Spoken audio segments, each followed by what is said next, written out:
Hey, ¿cómo estás? Quiero darte la bienvenida a nuestra transmisión. Gracias por conectarte el día de hoy a nuestro domingo en línea. Estoy tan contento de poder continuar a través de esta forma virtual los estudios de la palabra de Dios, que creo que están siendo de mucha bendición, sin duda para mí, espero que para ti también. Estamos viendo nosotros a través del libro de Hebreos, estamos tomando nuestro tiempo a través del capítulo 11, que ha sido descrito como el Salón de la Fama de la Fe. Así que estamos yendo paso a paso. El título para el día de hoy, el estudio del día de hoy es Cuando Dios te prueba. Cuando Dios te prueba. Vamos a empezar ese tiempo orando y vamos a nuestro estudio en el capítulo 11 del libro de Hebreos. En el versículo 17 es donde vamos a empezar, pero vamos a orar. Señor, gracias por darnos la oportunidad de estar aquí reunidos. Gracias por darnos tu palabra. Gracias por cada hogar al que está llegando esta transmisión, Señor. Te pido que bendigas a cada persona que se conecta, Señor, desde donde sea que se conecta. Gracias por la oportunidad de poner este mensaje ahí para el mundo entero, Señor, por el alcance que nos puedes dar a través de la tecnología. Te agradecemos por tu palabra que quieres usar en este tiempo para hablar a nuestros corazones. Bendícenos en el nombre de Jesús. Amén. Amén, amén. Bueno, de verdad estoy contento de poder tomar nuestro tiempo a través de este increíble Salón de la Fama, porque déjame hacerte acordar que el libro de Hebreos fue escrito para un grupo de personas, cristianos judíos, que estaban siendo tentados con la idea de volver atrás, de dejar a Jesús a un lado, de dejar de creer en Él, de regresar a las costumbres de sus padres, a las tradiciones de la ley judía y todo. Porque en cierta forma no tenía mucho sentido lo que estaban viviendo, ¿no? Ellos habían sido retados por sus amigos, habían sido cuestionados por su familia, muchos de ellos habían perdido sus trabajos, su reputación, todo lo que para ellos era normal en algún momento, y se preguntaban, ¿es que vale la pena todo esto, pasar por todo esto? ¿No estamos después de todo traicionando nuestro legado y nuestras costumbres? ¿No? Y es por eso que es tan clave este pasaje y por eso estamos pasando tanto tiempo desmenuzándolo ejemplo tras ejemplo, porque este pasaje pone en contexto las experiencias y dificultades que estaban experimentando estos cristianos con las experiencias y dificultades que habían experimentado muchos de los personajes más icónicos del judaísmo al que ellos querían regresar. Así que llegamos a otro de los momentos más confusos y retadores de la vida de Abraham, por quien hemos estado estudiando o acerca de quien hemos estado estudiando las últimas semanas. Vamos a empezar en el verso 17 y dice lo siguiente. Dice, fue por la fe que Abraham ofreció a Isaac en sacrificio cuando Dios lo puso a prueba. Abraham, quien había recibido las promesas de Dios, estuvo dispuesto a sacrificar a su único hijo Isaac. Aun cuando Dios le había dicho, Isaac es el hijo mediante el cual procederán tus descendientes. Abraham llegó a la conclusión de que si Isaac moriría, Dios tenía el poder para volverlo a la vida. Y en cierto sentido, Abraham recibió de vuelta a su hijo de entre los muertos. Entonces es un pasaje increíble y como te decía, el título de nuestro estudio es Cuando Dios te prueba, ¿no? Aquí encontramos una de las cosas más difíciles, quizá la más difícil, de las cosas que experimentó Abraham en su peregrinaje, en su caminar con el Señor. Hemos visto en semanas anteriores que Abraham recibió la palabra de Dios cuando él estaba en su ciudad natal, en Ur de los Caldeos.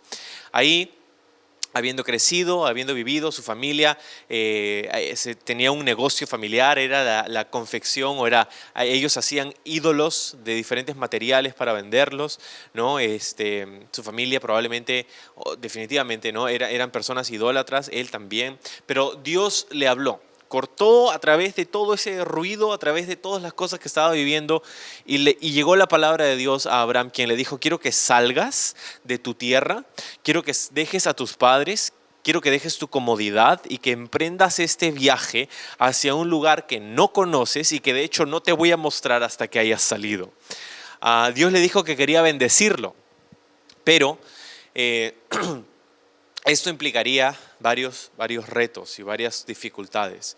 Dios quería darle una prole, quería darle familia, quería exaltarlo como padre de muchedumbre, como padre de muchas personas, y quería usarlo en última instancia para que todas las familias del mundo entero sean bendecidas en su linaje. Estas son las promesas de Dios para Abraham, ahí en Ur de los Caldeos. Y contra todo pronóstico, Abraham sale de allí y emprende este viaje al que Dios le dijo que quería que vaya, con su mujer, con algunas personas, y dejó todo lo que conocía para ir a esta tierra, la tierra de Canaán, la tierra de la promesa. Pero la promesa no llegó tan pronto como él lo hubiera esperado.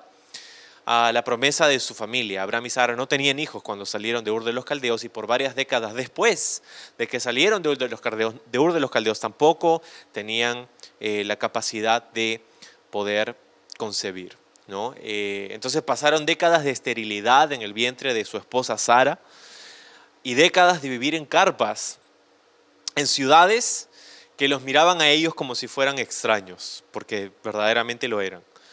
Hasta que finalmente, después de mucho trajín y de muchos retos y de muchos errores también de parte de Abraham como de parte de Sara, Dios les dio la oportunidad de concebir, de recibir a su tan esperado hijo, cuyo nombre es Isaac, ¿no? Isaac. Al cuán bendecidos se hubieran sentido Abraham y Sara al poder recibir en sus brazos finalmente a su hijo, al hijo de la promesa, al hijo que tanto esperaban. ¿Puedes imaginarte lo que significó para ellos recibir a Isaac? El convertirse en padres primerizos alrededor de sus 100 años de edad. Qué alucinante y qué emocionante. Hace 4 años, mi esposa y yo nos convertimos a nuestros 26 años de edad en padres por la primera vez. Ya teníamos 5 años de matrimonio y pensábamos que estábamos listos.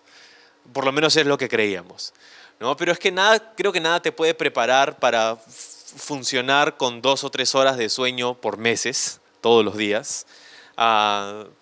Llantos y pañales y rutinas y tanta ropa sucia por lavar, ¿no? Ser padres es uno de los retos, quizá el reto más complicado, más difícil, pero con mayor recompensa para nosotros, para los padres, ¿no? Con todo, nuestros hijos son nuestro mayor gozo. Y no tenía idea de cómo convertirme en padre iba a cambiar mi vida. Sabía que muchas cosas iban a cambiar, como las cosas que mencionaba hace un rato, pero internamente, ¿no? Internamente hay algo que cambia en un padre, en una madre, ¿no? Al convertirse pues, en padres, ¿no? Una persona al convertirse en padres. Cosas que son difíciles de explicar, cosas que son difíciles de poner en palabras, pero que todos los padres y madres entienden. Entonces, imagínate, ¿no? Cada ocurrencia, cada novedad, cada etapa de aprendizaje, ¿no? Que pasamos con nuestros hijos. Amamos a nuestros hijos, así como estoy seguro que Abraham y Sara amaban a Isaac. Pero ahora Dios habla con Abraham nuevamente. Después de varios años, posiblemente, viene la palabra de Dios a Abraham. Y después de un tiempo de haber disfrutado, después de varios años de haber disfrutado de su hijo, años maravillosos, llenos de risa. Después de todo, el nombre de Isaac significa risa. Donde han aprendido juntos, han crecido juntos, han casado juntos, han cocinado juntos, ¿no? Todo lo que han podido vivir juntos, todo el anhelo que ellos habían tenido por tanto tiempo. Finalmente, por varios años, habían disfrutado como familia, hasta el momento en el que Dios viene nuevamente a Abraham y habla con él. En Génesis 22 es donde se encuentra esta historia y es donde vamos a ir en este tiempo para poder comprender un poco más de lo que pasa en este momento. Porque esperarías que Dios de repente puede darle una palabra de aliento. Imagínate, ¿no? La última vez que Dios le habló, Dios estaba diciéndole que quería bendecirle, que quería usarle, que quería bendecir a Sara, quería darle una descendencia, ¿no? Entonces, reafirmando las promesas que él había dado a Abraham y Sara cuando salieron de Ur de los Caldeos. Entonces, ahora, en Génesis 22 han pasado varios años. Isaac, hay varios que dicen que Isaac ya estaba crecido, no era un niño, Isaac en ese tiempo. Entonces habían pasado probablemente décadas en las que habían crecido como familia Abraham, Sara e Isaac. Entonces en Génesis 22 dice esto. Imagínate, ¿no? Después de un tiempo esperamos que Dios pueda venir y darle una palabra de ánimo, una nueva promesa, no lo sé. Pero de hecho la palabra que Dios le va a dar a Abraham en ese momento es algo que quizá él nunca se hubiera imaginado. Algo que creo que ninguno de nosotros nos hubiéramos imaginado. Porque dice el verso 1 de Génesis 22, tiempo después Dios probó la fe de Abraham. Y este es un versículo que no queremos escuchar, que no queremos pasar mucho tiempo pensando en esto. De hecho, cuando te dije el título de nuestro estudio el día de hoy, de repente, no sé, no nos causa mucha emoción, ¿verdad? El saber que Dios puede probar nuestra fe. Pero sigue diciendo el verso, dice, Abraham lo llamó Dios. Sí, respondió él, aquí estoy, o heme aquí, ¿no? Y me encanta esa respuesta de Abraham, ¿no? Él estaba listo, él estaba atento. Cuando Dios lo llama, así como la primera vez en Ur de los Caldeos, Dios lo llama, Dios le habla y Abraham dice, sí Señor, aquí estoy. Había una predisposición que creo que es la que nosotros debemos tener para con el Señor, ¿no? Es la misma predisposición que encontramos en Samuel, la persona, el profeta, el siervo de Dios que usó para traer al primer rey, o no al primer rey, pero al rey David, ¿no? Después de Saúl. Es la misma predisposición que encontramos en los profetas del Antiguo Testamento, en Isaías, en Jeremías. Señor, aquí estoy, ¿no? Aquí estoy. Es la misma predisposición que encontramos en los discípulos cuando Jesús los llama. Y es la misma predisposición que Dios quiere que haya en tu corazón. En el mío, ¿no? Que cuando Dios nos habla podamos estar atentos y podamos querer escuchar su voz. Verso 2 dice, toma tu hijo, tu único hijo. Mira ese lenguaje que es bastante sugestivo, de repente hasta te suena familiar. Sí, sigue diciendo Dios, a Isaac, a quien tanto amas, y vete a la tierra de Moriah. Allí lo sacrificarás como ofrenda quemada sobre uno de los montes, uno que yo te mostraré. ¡Wow! Totalmente inesperado esta palabra, ¿no? Totalmente inesperada. O sea, le dice, Abraham está ahí pendiente, escuchando. Señor le ha hablado después de mucho tiempo. No sabemos cuánto tiempo ha pasado desde la última vez que Dios le ha hablado claramente. Ciertamente no creo que es algo que pasaba todos los días. Así que Dios le habla y Abraham está atento. Sí, qué bueno poder escuchar la voz de Dios nuevamente. Gracias, Señor, por visitarme. Estoy atento para escuchar lo que quieres decirme. Y de pronto Dios le dice, toma tu hijo. Sí, mi hijo, claro que sí. Tu único hijo, le dice. Y nosotros sabemos que no era su único hijo porque conocemos acerca de Ismael, pero en el capítulo anterior de Génesis Dios ha desterrado a Ismael de alguna manera. Dios va a bendecir a Ismael, pero separado de Abraham. Y le dice tu único hijo, y me parece sugestivo el lenguaje por varias formas, por varias cosas. Primero, porque no era su único hijo, entonces quiere decir pues que Dios reconocía el hijo de la promesa, no el hijo de sus esfuerzos carnales por hacer cumplir su promesa. Y gracias a Dios que no reconoce, porque Él no reconoce nuestros esfuerzos carnales y nuestros errores y pecados son perdonados por Él. Entonces, Dios reconoce el hijo de su promesa. A Isaac lo llama por nombre, a quien tanto amas, le dice. Y cada cosa, cada frase que va apareciendo en la mente de Abraham, que va escuchando de parte de Dios, es como un que va llegando a un clímax horrendo, ¿no? A un momento espeluznante, ¿no? Tu único hijo, sí. Isaac, sí. Risa se llama, gozo, sí. A quien tanto amas, sí, claro que sí. Y vete a la tierra de Moriah, ok. Pero dice después, allí lo sacrificarás como ofrenda. No solamente como ofrenda, sino dice como ofrenda quemada sobre uno de los montes que yo te mostraré. No puedo creerlo. Y probablemente Abraham tampoco podía creerlo. De hecho, en este versículo 2 aparece por primera vez en la Biblia la palabra amor. Es alucinante porque no es un amor de esposos, no es un amor de amigos o hermanos, es un amor de padre por un hijo.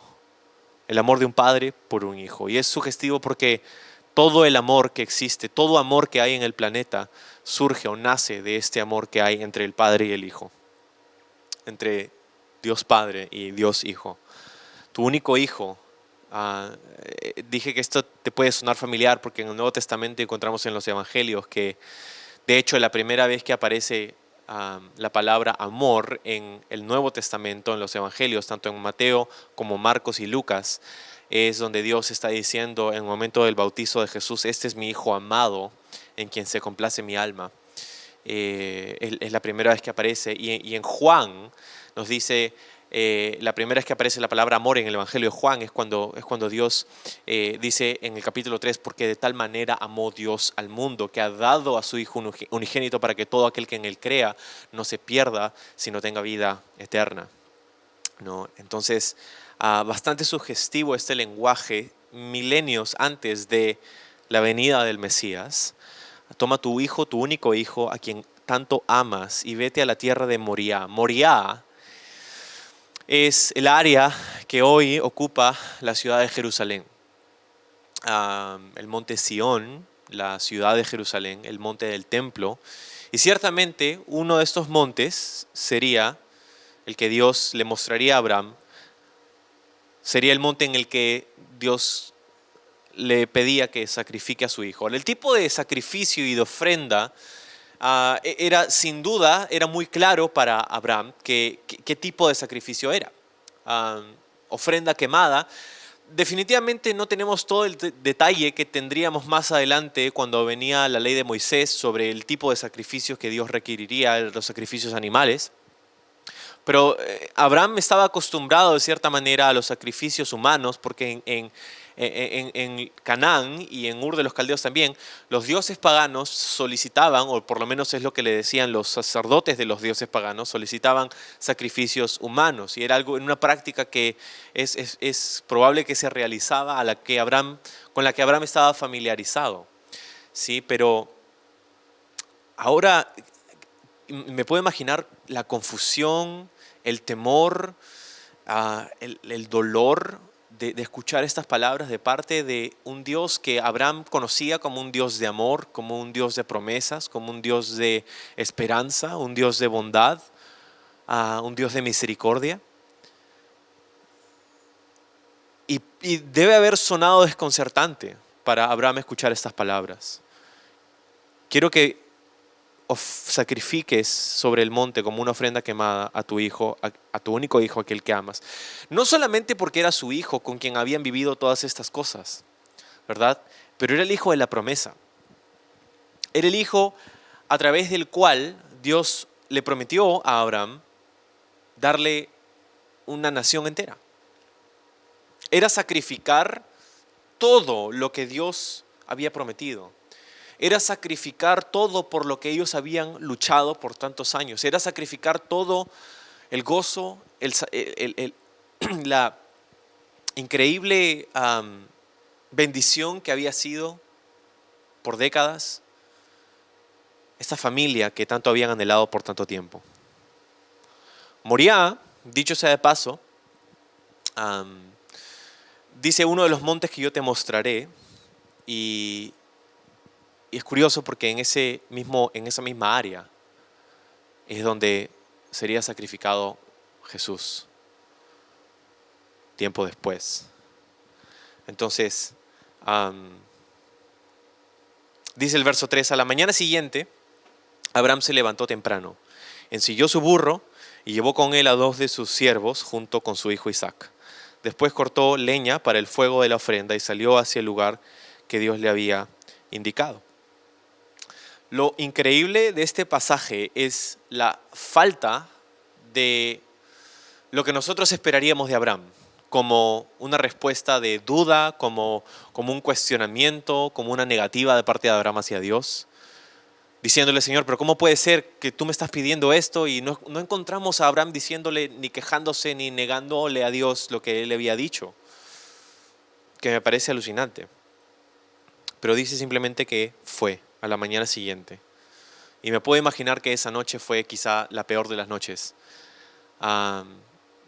Que Abraham no sé si durmió para nada durante esa noche, pero lo que vemos aquí es que él se sometió, él no cuestionó, él no dijo, Señor, no puede ser, no le dijo nada, simplemente fue y lo hizo. Fue y salió, llamó a su hijo, cortó la leña. Dice, al tercer día de viaje, Abraham levantó la vista y vio el lugar a la distancia. Quédense aquí con el burro, dijo Abraham a sus siervos, el muchacho y yo seguiremos un poco más adelante, allí adoraremos y volveremos enseguida. Entonces Abraham puso la leña para la ofrenda sobre los hombros de Isaac. Ese detalle. Mientras que él llevó el fuego y el cuchillo. Mientras caminaban juntos, Isaac se dio vuelta y le dijo a Abraham, ¿Padre? Sí, hijo mío, contestó Abraham. Tenemos el fuego y la leña, dijo el muchacho, pero ¿dónde está el cordero para la ofrenda quemada? Esa pregunta, ¿no? ¿Dónde está el cordero para la ofrenda? Es la misma pregunta que hubiera corrido a través de el texto de la Escritura en el Antiguo Testamento, a través de Moisés, a través de Isaías, a través de todos los profetas que se hacían la misma pregunta. ¿Dónde está el cordero? ¿Dónde está el cordero? Hasta que llegamos al Nuevo Testamento y tenemos en Juan el Bautista el heraldo de las buenas nuevas, que por fin pudo responder, he aquí el Cordero de Dios, que quita el pecado del mundo. Hablando obviamente acerca de Jesús. ¿Dónde está el Cordero?, le pregunta Isaac a su padre, y él responde en el verso 8, Dios proveerá un cordero para la ofrenda quemada, hijo mío, contestó Abraham. Así que ambos siguieron caminando juntos. Dios, dijo Abraham, proveerá un cordero. Qué palabras tan ciertas. Pero qué palabras tan perspicaces de parte de Abraham, que sabía que Dios proveería de alguna manera. Verso 9, cuando llegaron al lugar indicado por Dios, Abraham construyó un altar y colocó la leña encima. Luego ató a su hijo Isaac y lo puso sobre el altar, encima de la leña. Y Abraham tomó el cuchillo para matar a su hijo en el sacrificio. Wow, que no puedo imaginarme cada paso de estas cosas, el dolor que podía haber tenido Abraham, la confusión, no sé si había algún tipo de batalla en él, alguna lucha interna. Qué increíble, ¿no? Lo puso sobre el altar. Ahora,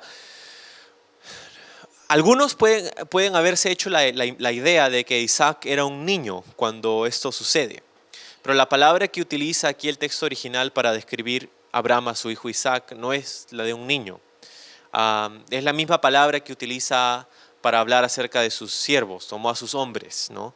Entonces, lo que quiere decir aquí probablemente, y lo que piensan muchos de los eruditos y los rabinos judíos, es que Abraham tenía alrededor de 25 o 30 años de edad, lo que quiere decir que Isaac podía haberse zafado en cualquier momento.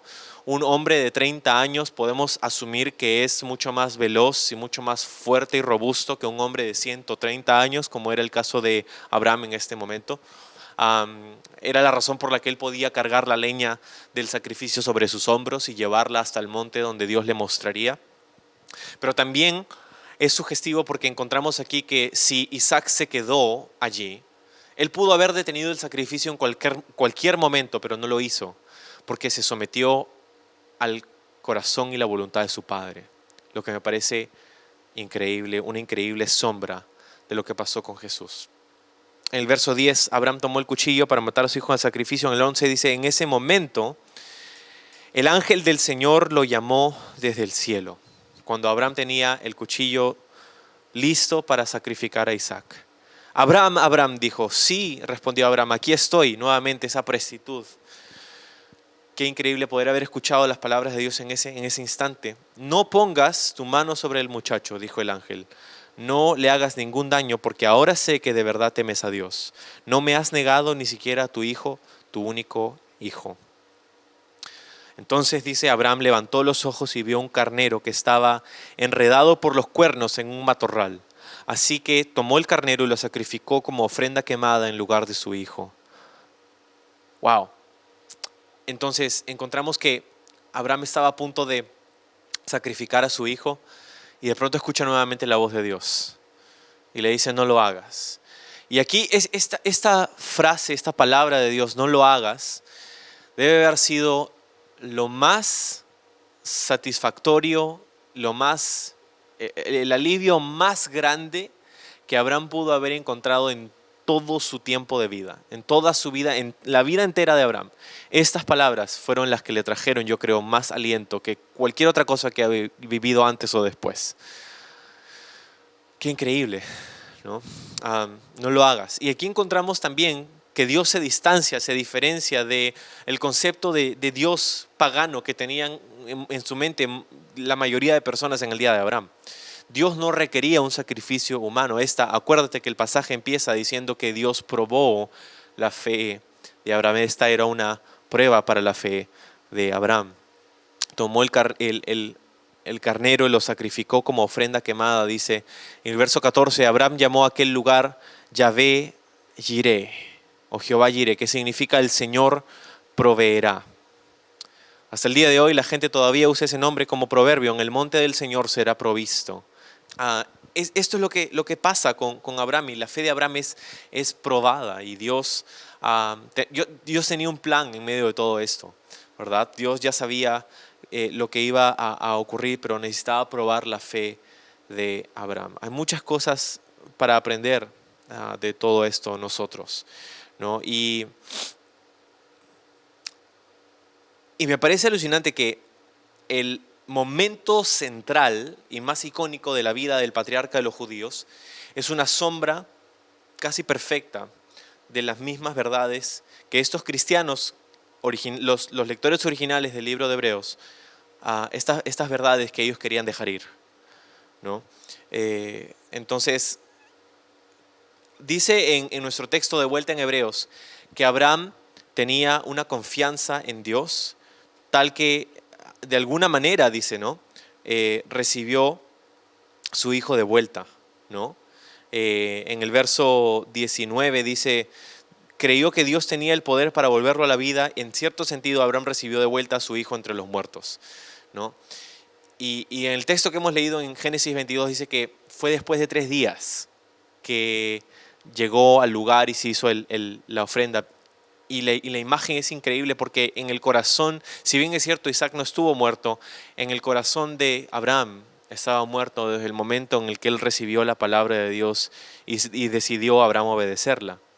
Y fue al tercer día que caminó con su hijo de vuelta hacia el campamento, después de haber pasado a este monte Moriah, que dicho sea de paso es el monte del sacrificio. El monte Moriah es la parte más alta de este conjunto de montes que conforman esta región.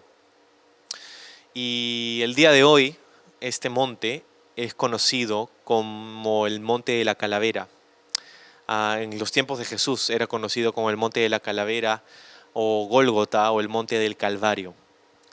Es ahí donde fue sacrificado Jesús. Es muy probable que el mismo lugar donde fue ofrecido Isaac fue el lugar donde fue sacrificado Jesús. Tanto Jesús como Isaac se sometieron a la voluntad de su Padre. Tanto Jesús como Isaac cargarían la madera para su propio sacrificio. Tanto Jesús como Isaac resucitarían el tercer día. Y es increíble la imagen y la sombra de lo que esto es y lo que significaría para los lectores originales del libro de Hebreos. Yo tengo 3 cosas con las que quiero animarte en este tiempo. Lo primero es que lo que aprendemos en esta faceta de la vida de Abraham es que no es necesario entender lo que Dios está haciendo para obedecer lo que Él está diciendo. ¿Sabes? Hay momentos en nuestra vida en donde no tenemos idea de lo que Dios está haciendo, pero somos llamados a permanecer fieles a Él, ¿no? Es que sí, a veces simplemente no sabemos lo que Dios está haciendo y no tiene sentido a nuestro alrededor, ¿no? Entonces no es necesario entender siempre lo que Dios está haciendo para obedecer lo que Él está diciendo. Somos llamados a permanecer fieles en esta temporada, en este momento en el que nosotros estamos pasando en el mundo entero. Lo segundo que quiero decirte es que nuestra fe no está en la promesa, sino en el que promete. Y es una diferencia sutil pero importante. Porque las promesas de Dios permanecen aun cuando nuestro mundo es sacudido. Confiamos en la promesa, claro que sí, pero la razón por la que podemos confiar en la promesa es porque hemos conocido al que promete. Conocemos al que ha hecho la promesa y por eso podemos confiar en la promesa. Porque una promesa es tan válida como aquel que promete, ¿no? Todos tenemos amigos y decimos, escuchamos de repente de alguna persona, un conocido, oye, te prometo esto, pero nosotros conocemos a esa persona, entonces sabemos que la promesa de esa persona en realidad no sirve, no vale. Pero también hay otras personas en nuestra vida que cuando nos dicen, te prometo esto, confían su palabra, sabemos totalmente, claro que sí, por supuesto, necesito todo lo que quieras, porque sabemos y confiamos en esa persona y confiamos que esa persona cumple su palabra. Y lo mismo es cierto del Señor. Nosotros no confiamos en la promesa necesariamente, porque en este caso Abraham, la promesa que Dios le había dado estaba a punto de ser quitada de sus manos, pero la razón por la que creo que Abraham pudo hacer esto con tanta prontitud y tanta predisposición es porque Abraham no había puesto su confianza en la promesa, había puesto su confianza en el que promete. Y eso es importantísimo para nosotros en este tiempo también, ¿no?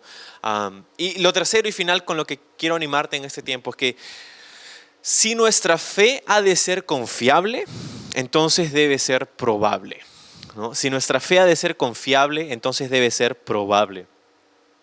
Y yo me estaba preguntando en estos días, ¿no? ¿Por qué es que Dios haría esto con Abraham? ¿Por qué haría esto Dios con Abraham? Y puede a veces parecer cruel, pero acuérdate que esta es una prueba de Dios para Abraham. Dios no solamente hizo esto para darnos a nosotros una imagen asombrosa del Evangelio de Jesucristo, que ciertamente es lo que sucede, pero Él también quería que Abraham lo conociera de una manera más profunda. Sí, creo que gran parte de la razón por la que Dios hace esto, particularmente en la vida de Abraham, en quien están los inicios del Evangelio, ¿verdad? Él es el origen de este linaje en el que vendría Jesús tiempo después. Pero creo que Dios quería que Abraham conociera a Dios de una manera más profunda. ¿Te diste cuenta cómo llamó a este lugar Abraham después de todo esto que pasó? Dios proveerá. Abraham conocía a Dios como un Dios de misericordia, conocía a Dios como un Dios de promesas, conocía a Dios como un Dios de verdad, de bendición, ¿verdad? Todo lo que hemos dicho hace un momento. Pero ahora Abraham pudo conocer a Dios de una nueva forma. Ahora Abraham pudo conocer a Dios como aquel que provee. Y yo te quiero decir esto, es que la prueba de nuestra fe es necesaria. No para que nosotros le demostremos a Dios que somos dignos. No vayas a pensar que las pruebas de Dios tienen ese enfoque. Tengo que probarle a Dios que soy digno. No. Las pruebas de nuestra fe son necesarias para que nosotros aprendamos que Él es fiel. Para que nosotros podamos aprender que Él es nuestro proveedor. Para que nosotros conozcamos a Dios de maneras en las que de ninguna otra manera le conoceríamos. Entonces, en este tiempo, ¿qué quiere Dios mostrarte a ti? ¿Qué quiere Dios mostrarte a tu corazón sobre estas dificultades? En el mundo entero estamos pasando por pruebas y probablemente pruebas de nuestra fe también. Pero yo te digo en este tiempo, y quizás esta es la palabra de Dios para nosotros como iglesia en este día, es que Dios quiere mostrarse en tu vida de formas nuevas, de maneras nuevas. Quiere que tú conozcas algo más acerca de Él, pero para hacerlo necesitamos estar atentos a su voz. Necesitamos venir con expectativa y con predisposición para obedecer lo que Él nos ha dicho. Y de esa manera, aunque pasemos por dificultades y las más dolorosas y difíciles que podamos pasar a través de esta vida, podemos saber que Él es fiel. Y podremos saber que a pesar de que nuestra fe pueda ser probada, Él va a seguir siendo fiel. Vamos a orar. Señor, gracias por ese día y por ese tiempo. Bendícenos mientras que ponemos nuestra confianza en ti, nuestra fe en ti, Señor. Gracias porque tú eres fiel para probar nuestra fe, no para solicitar de nosotros que hagamos algún truco especial o que te complazcamos de alguna otra manera, porque sabemos que tú ya te complaces en nosotros, porque estamos en Jesús, sino que pruebas nuestra fe porque nosotros mismos lo necesitamos, porque necesitamos nosotros conocerte de maneras nuevas y más profundas, así como Abraham. Señor, y que mi oración es que en ese tiempo nosotros sepamos que tú proveerás, que tú eres fiel, no para poner nuestra fe en tu promesa, sino para poner nuestra fe en ti, en el que promete, Señor. Sabemos que tus promesas permanecen, a pesar de que todo en este mundo pueda ser sacudido. Gracias, Señor, por el ejemplo y la exhortación que nos das en este tiempo. En el nombre de Jesús, te adoramos. Amén.